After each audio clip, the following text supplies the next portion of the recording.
Hi there. This is Rebecca Stark, and I am tuning in to try and do as close to possible sunset edition of Do Not Fear. And I apologize. I'm working with my camera. I'm trying to get there. So that's the sun back behind the clouds over there. That's obviously the west. The sun is trying to set, and I am just trying to position myself so that you can see this really fabulous scenery that I have behind me, and kind of share a little bit of the sunset with me, and catch myself in the frame in a little bit. And it's not going perfectly, but that's okay. Anyways, Rebecca Stark. This is one of my Do Not Fear videos, in which I try to find the Bible verses in which the Bible says, do not fear. And I have a very true one for you. But I just, timing and life and things that were going on, it just made the most sense for me to try and pop in and do an evening sunset-y type video with you. So here I am, and thank you for joining us. And we'll watch and we'll see what the sky does for us. Sometimes we can get a really spectacular sunset over there, and this one might be a little muted, and we may not quite hit the sunset. We're about 20 minutes from sunset, and I'm not going to talk for 20 minutes because that's too long for anybody, especially me, but especially you. So my verse today is, we're going to jump all the way back to Genesis, the first book of the Bible. But we're towards the end of Genesis. We're at Genesis chapter 43, and it's verse 23. And this is pure straight up, says, do not fear. It says, he replied, peace to you, do not be afraid. There you go, do not be afraid. Your God and the God of your father has put the treasure in your sacks for you. I received your money. And then he brought Simon out to them. So if you're not familiar with the Bible, or you're not familiar with this part of with Genesis, this is the story of Joseph. And this is the end. It's almost completely to the end of Joseph. So if you go back and you look and you talk about the lineage of the Israelites trace themselves back to Abraham. Abraham is considered to be the father of the Israelites. Abraham is and I've talked about Abraham in a number of my videos. So Abraham is the father of Isaac. Isaac is then the father of, Joseph. No, Jacob. And Jacob, God renames Jacob to Israel. And the Israelites are called Israelites because they are the descendants of the sons of Israel, formerly known as Jacob. And one of the sons of Jacob is Joseph. So it's a really convoluted, there's a lot going on with the story of Jacob. He actually has 2 wives and 2 concubines, and has children with 4 women, and there's a total of 12 sons. So the 12 tribes of Israel are named for the 12 sons of Jacob, later named Israel. So Joseph is one of those sons, and in fact Joseph is the first son of Rachel, and Rachel was the wife that Jacob really wanted. So again, there's a lot. I'm not going to go all the way into the story of Jacob. Jacob's is his own interesting story, but Joseph. So Joseph, you've probably heard of Joseph in the coat of many colors. So Joseph was the favored son of Jacob, and Jacob indeed gave his son Joseph this coat of many colors, and Joseph was very proud of this coat. And Joseph was the youngest, one of the youngest of the brothers, and he just didn't really have a filter, and he didn't have a way of kind of keeping an eye or keeping a watchful intention over what he said. He just kind of said what came into his mind. So, and the only reason this was a problem was because he had dreams in which his brothers were going to bow down to him. And of course the older brothers were thinking, that's a little ridiculous, that's a little far-fetched. Joseph, you silly young boy. And it irked the brothers to the point, and this is pretty horrible, this is not, something anybody would recommend doing, but the brothers, one day, Jacob sent Joseph out to his brothers, to see his brothers in the fields. They were shepherds and were scattered among the fields. And the brothers saw him coming and said, hey, we can get rid of this kid. Let's, I think a couple of brothers even said, let's kill him, which is, again, is a little extreme. And what they did is they dropped him down into a dry well, and we're trying to decide what to do with him. And then along comes this caravan that is heading into Egypt. And one of the brothers said, oh, we can sell him and make him a slave and sell him into slavery, and then he's out of our hair. And we'll just tell our father that he got killed. We found his coat of many colors smeared in blood, and we just assume he got killed by a wild animal. So that's what they did. And Joseph was Jacob's, favorite son. And indeed, Rachel only gave birth to two children by Jacob, and one of them was Joseph and the other one was Benjamin.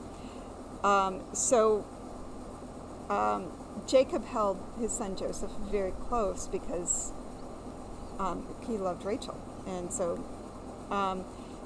Jacob was just devastated to hear that his son Joseph had died.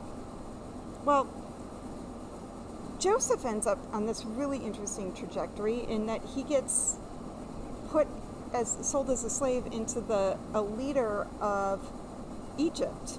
And there's a whole series of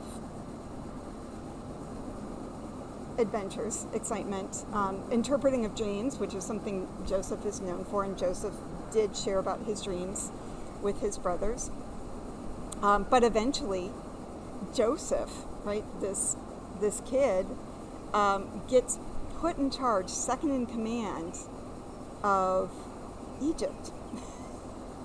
And there's a famine, and a famine comes in, and so one of the things Joseph does is he interprets Pharaoh's dreams and tells Pharaoh, we're going to have 7 really good years and we're going to have 7 really bad years, so we need to plan ahead and save up from those good years in preparation for the bad years. So this famine is widespread, and it actually reaches Jacob and his family. So Jacob sends his sons, Joseph's brothers, to Egypt because Egypt has grain, and says go into Egypt and buy some grain. So these sons end up in front of their younger brother, and would you be surprised they end up bowing down in front of their younger brother because he's in charge of Egypt. And they don't realize at this point, it's been a while since they've seen him. I'm sure he looks a little different. He's dressed in the Egyptian style. So they don't recognize Joseph right away. So sorry, I'm trying to encapsulate this story as best as I can. It's phenomenal, and I hope you take the time and you go back and you read it a little bit more. And my apologies, that is the air conditioner right behind me that's running. So, and there's a little bit of airplane noise. Oh, good. Okay, I apologize for the air conditioner. It turns off. Thank you, air conditioner. So, in any case, just go back and reread the story. Genesis, if you read Genesis 40, 41, 42, 43, you'll get the gist of all of this story. But what ends up happening is Joseph, he tests his brothers. He wants to see if his brothers learned a lesson. So he takes the grain, right? He gives his brothers grain to take back to their land and especially to their father. But he sends them off with the bags of money and that they were supposed to use to pay for that grain. And he sends all of the brothers home except for Simeon, who's one of the brothers, and says, I want you to bring back the youngest, Benjamin. Now remember, Joseph and Benjamin were the only kids, the only children of Rachel, Jacob's beloved. So Jacob is now an old man, and all he has left of his favorite wife, Rachel, is his son Benjamin. And the sorry, I'm just trying to make sure I get some of these details. So Joseph asks 10 of his brothers to go home, leave Simeon there, and bring back Benjamin, because Joseph hasn't seen Benjamin for years. And they do, and they come back and they apologize, and they're very, when they get home and they find the money, they're so worried that they're going to look poorly in the eyes of this Egyptian leader, and so they beg for mercy. And this is Joseph talking to his brothers who are begging for mercy and just saying, we don't know why, but our bags of money ended up back in our bags with the grain, and we were supposed to pay for the grain. And Joseph is saying to them, don't worry, have peace, do not be afraid. Your God, the God of your father Jacob, has paid your way. You're okay. And I think if we go further in the story, I think we're going to find another do not fear, because these brothers are worried about retribution. They're worried that Joseph is going to come back and in some way, shape, or form seek his revenge on his brothers for what they did to him. And this is Joseph's way of saying, don't be afraid. God has taken care of you. And I think, I don't think you've been in the situation where you've put your brother's life in peril. You've threatened to kill your brother. You sold your brother off into slavery. I mean, I don't think we've quite crossed the line that the other sons of Jacob did, that the Israelite sons did. But we all have our failings. We all have made our mistakes. But I just love what this says of peace to you. Do not be afraid. Your God, the God of your father, has put your treasure there, has taken care of you, and your son, your brother's going to be released to you. So, that being said, I'm realizing the time, and the sky's not really, we're not really getting a sunset, but we're here, and we're diving a little bit deeper into the Bible, and just get to talk about how great God is and how amazing this story is, just the redemption. And I'll in the future, I will do another verse out of this story, because it's just a reminder that this story really does dive into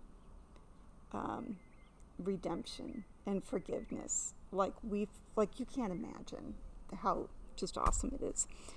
But there's our verse for the day. It's Genesis 43:23, and not only does it say, do not fear, it also says, peace to you. So I pray that this story gives you a little bit of peace and encourages you not to fear and to trust God even in the craziest and most seemingly impossible situations. All right, thanks again. Bye-bye.